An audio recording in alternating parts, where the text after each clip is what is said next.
Ibu-ibu dinilai sebagai kelompok yang paling rentan terhadap isu politik uang menjelang pemilihan kepala daerah atau Pilkada 2024. Hal itu disampaikan akademisi Universitas Sauri Gading Makassar sekaligus pegiat pemilu, Fitrinela Patonangi, di salah satu hotel di Kota Kendari, Senin, tanggal 9 September tahun 2024. Dia menjadi pemateri dalam kegiatan rapat koordinasi dan launching pemetaan kerawanan pemilihan serentak 2024 dari Bawaslu Provinsi Sulawesi Tenggara, Sultra. Fitrinel membahas persoalan mitigasi risiko kerawanan isu politik uang atau money politik pada pemilihan serentak tahun ini.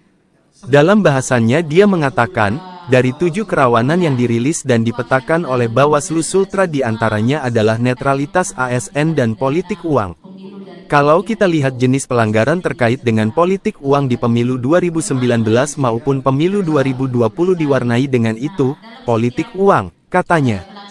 Fitri mengucapkan, semakin banyak peserta kompetisi Pilkada 2024, maka semakin tinggi pula kemungkinan terjadinya politik uang. Sebab masyarakat melihat politik uang sebagai diferensiasi suatu kelompok sehingga bisa meraup suara lebih besar. Terdapat 3 tahapan krusial yang berpotensi adanya politik uang yaitu tahapan kampanye, masa tenang, dan pungut hitung.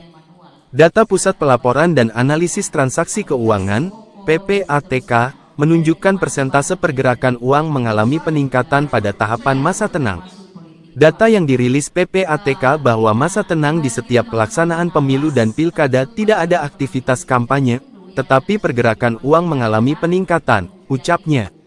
Oknum-oknum yang menerima politik uang tersebut beralasan bahwa itu merupakan simbiosis mutualisme dan sesuatu yang wajar. Mereka juga beranggapan bahwa rezeki tidak boleh ditolak, serta politik uang sebagai penambah uang dapur dan kehidupan.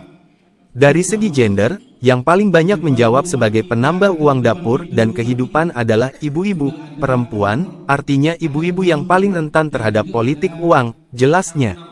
Selain itu, rendahnya tingkat pendidikan dan kesejahteraan ekonomi masyarakat menjadi penyebab maraknya penerimaan politik uang. Hal-hal tersebutlah yang menyebabkan para pemilih tidak lagi melihat calon pemimpin daerah dari segi kualitas dan kemampuan melainkan seberapa besar uang yang diberikan. Sebagai informasi, pemerintah mencatat biaya penyelenggaraan pemilu dan pilkada 2024 se-Indonesia naik sebesar 3 kali lipat dari tahun 2019 dan 2020. Pada pemilu 2024 biaya yang dikeluarkan sebesar Rp110,4 triliun dari sebelumnya Rp30,44 triliun pada pelaksanaan pemilu 2019. Sedangkan biaya pilkada 2020 tertulis sebanyak Rp15,22 triliun lalu naik menjadi Rp71,9 triliun untuk pilkada 2024. Oleh sebab itu, Fitri mengajak masyarakat untuk ikut serta menghadirkan pemilihan yang damai, berintegritas, dan demokratis. Anggaran dan biaya politik yang begitu tinggi mesti berkonsekuensi bagaimana pelaksanaan pemilu atau pilkada itu bisa berjalan sesuai aturan, pungkasnya.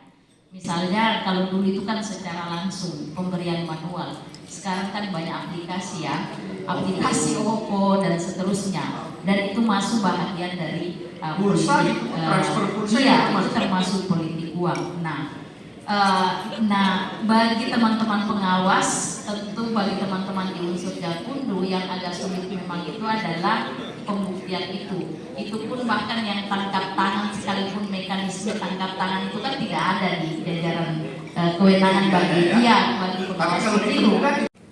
Panggilannya kami panggil siapa nih, Ibu Doktor ini?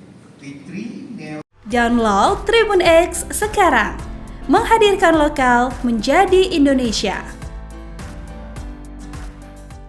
Terima kasih sudah nonton, jangan lupa like, subscribe, dan share ya.